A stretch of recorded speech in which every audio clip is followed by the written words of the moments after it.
Hi everyone, Big Pauly back for a brand new cinema trip. Yes, I'm down here at my local Cineworld.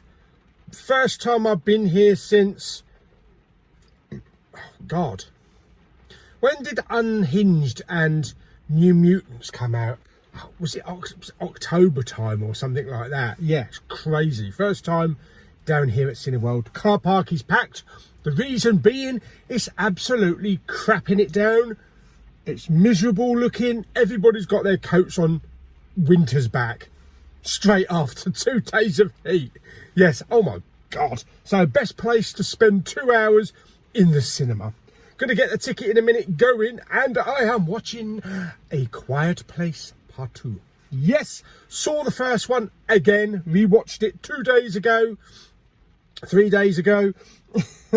Loved the first film, so I'm really looking forward to this one. So, okie dokie, we'll get into the cinema and get our bottoms settled, and yeah, I'll give you my opinion after the film. As you can see, it's absolutely crapping it down.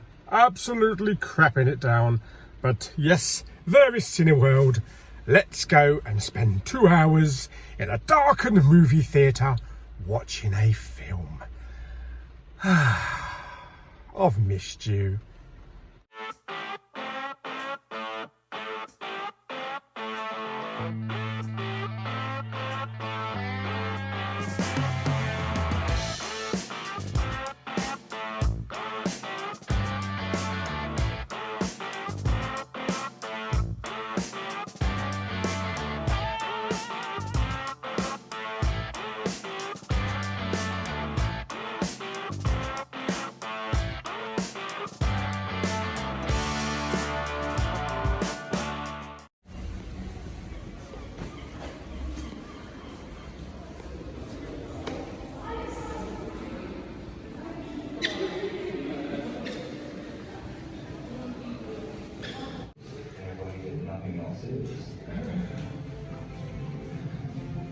Absolutely love and forget.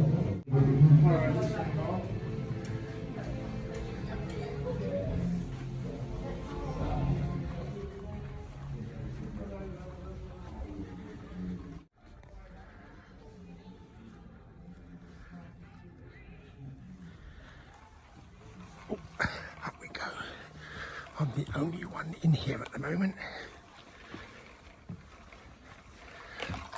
Got my drink. Here we go.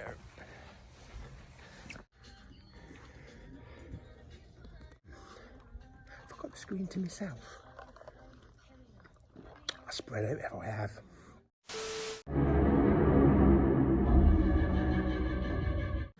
Okay, so in a COVID environment, you'd think you want to wash your hands and keep it nice and clean, but no soap. So there's no soap. One of the hand dryers is not working, and some of the cubicles are not working either. So you could try and clean your bits, but no soap.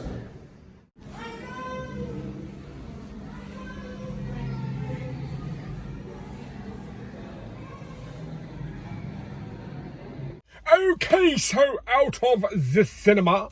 Oh yes, I've had to drive somewhere else because it was getting busy in the car park down there with a massive queuing up to pay for parking for the actual shopping area. Okay, so A Quiet Place Part 2, written and directed by John Krasinski from The Office. I've only just started getting into the US Office, so I'm just about to start season 2, liking it so far. His character is absolutely hilarious. I can see the relationship between him and what would have been Dawn on the UK one, so I think the first couple of seasons are just mimicking the British show. But anyway, we're not talking about The Office. We're talking about A Quiet Place. Now, I reviewed A Quiet Place about 3 years ago. Yeah, it was about 3 years ago, and I think I gave it 5 out of 5. It must have been 5 out of 5. It wouldn't have been 5 out of 10. So I've actually changed my rating system. Anyway, I rewatched it again 3 days ago. Really enjoyed it. It's a great film, brilliant performances. So I was really looking forward to A Quiet Place Part 2. I was the only one in the cinema to start with, but a few other people did come in. So there was like 3 other couples. So 7 people in total, which is not many considering, you know, it was raining. You'd think people would want to get out of the rain, but maybe people were seeing it in the evening. Some good trailers to start with. I got there in plenty of time. I did get a drink, even though I got 25% off from the foyer. Yeah, that place, because I have the Cineworld Unlimited card, the black card. It doesn't mean I'm any more special than people with a red card. I don't think anyway, but at least I got a bit of money off. I thought, let's plough some money back into the cinema. And yeah.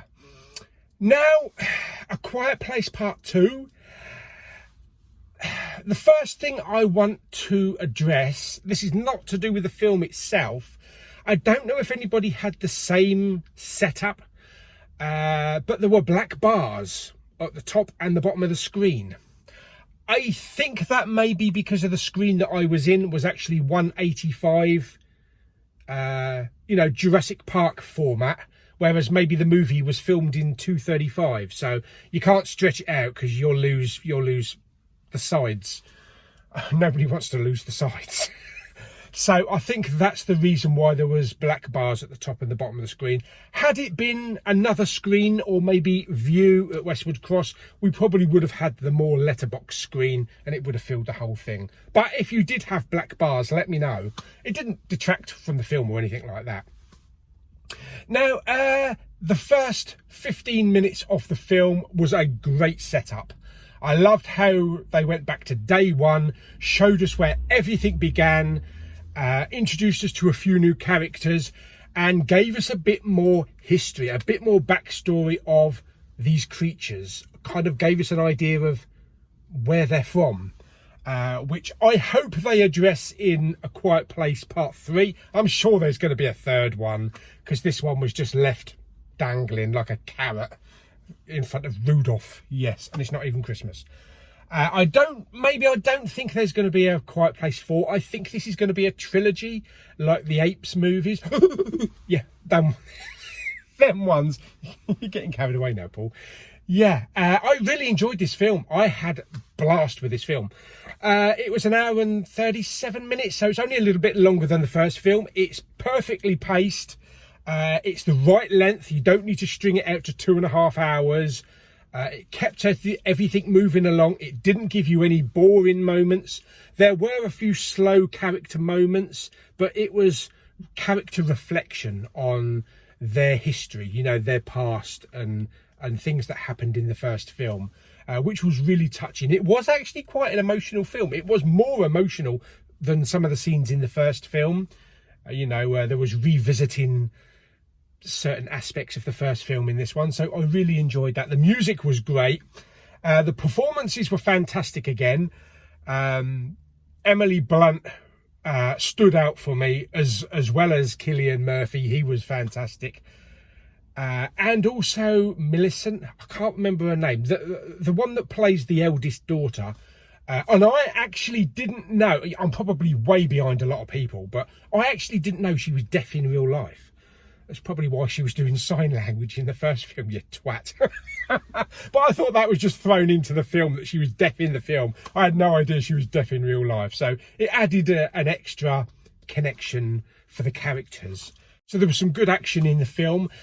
We did travel outside of the comfort area of like the farmhouse. And I think that if you kind of chop the first 15 minutes off this film and attach the rest of the film onto the end of the previous film, it would be a continuous like 4-hour movie or 3-4 hour movie, because it is that seamless, the way that it moves across the screen. Yes, I wouldn't want to lose the first 15 minutes of this film, because it is a really tense, gripping, edge of your seat that sets up, like I say, sets up some of the characters and gives us a bit more history of why this is happening. As I say, we do get out of the comfort area of the farming, and we do kind of wander into 28 days Walking Dead territory, you know, like bridges, and you can see some cities and stuff like that. But that's really good. You need to stretch your feet. And there was a lot more fight in these characters as well. You know, the first film... Ambulance. Yeah. There was a lot more fight in this film as well, whereas the first film, it was just about them surviving. This film kind of like turned the tables a little bit and gave them a little bit of edge to fight back. Now, the third film, I kind of feel is going to go way away from this. I think the third film is going to be set up pretty much the way that they set up the end of Independence Day 2. You know, let's take the fight to them. You're on our world now. Because there are things that happen in this film that gives humans a chance against these creatures. And I think... whereas the first two parts have been quite quiet, obviously A Quiet Place, I think maybe the third film is going to be a really noisy film, and it's going to completely reverse it. I could be wrong. I could be thinking outside of the box. Yeah, that's more of a circle, isn't it? Yeah, outside of the box. But I think maybe that's where they're going to go.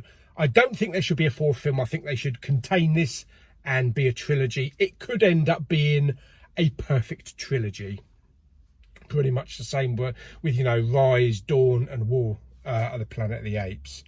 And they got an idea in this film of where they wanted to go.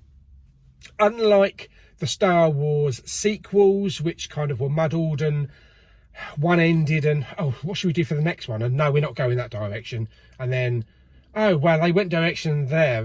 What am I going to do for this one? I think they had a clear idea of how the story is progressing. So I think it's going to link up seamlessly. You never know. Right at the end of it, we might end up getting like a 6-hour cut. That'd be pretty good. But yes, I really enjoyed it. Go and see it. Unfortunately, it wasn't the loudest in my cinema. But thankfully, everybody was quiet, apart from one bloke down towards my right that was having the hardest time trying to take Maltesers out of his bag. Because he always was trying to take some Maltesers or whatever he was eating at the quietest moments. And you know when you're like... and you could hear every rustle of that bag and him trying to eat those Maltesers and trying to suck the chocolate off and melt it in his mouth rather than crunch it. Don't eat popcorn or anything like that in this film because you piss the audience off. But thankfully I had a good audience, even though there was only like 6 of them. But yeah, I really enjoyed the film. I gave A Quiet Place Part 1 5 big Paulies because that was my rating system. I would alter my rating system now. So whereas I gave the original film 5 big Paulies, I would actually give it maybe 4.5. So that would be like 8.5 in current big Pauly territory. So I'm going to give A Quiet Place Part 2 9 big Paulies out of 10. Yeah, I think that's fair. So A Quiet Place Part 1, I'll give 8.5. A Quiet Place Part 2, I'll give 9. I'm very happy with those ratings.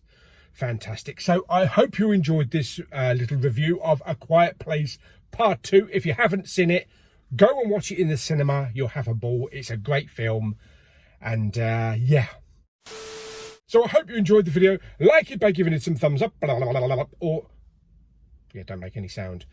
And don't forget to subscribe. Stick down in the comments, have you watched A Quiet Place? Are you going to venture out to the cinema to watch it? Are you going to wait for it to come on Blu-ray or DVD or 4K or streaming? How are you going to watch it? And what rating out of 10? Without going into spoilers, don't put anything spoilerish in the comments, but just put a rating, what you rated it out of 10 or out of 5 in the comments below. So yes, see you on the next movie review then. Movie review, that's a bit high, wasn't it? Which is probably going to be Cruella, because I really want to go and see that in a couple of days. Blimey, that's a mouthful. Okie dokie, till the next time, bye bye.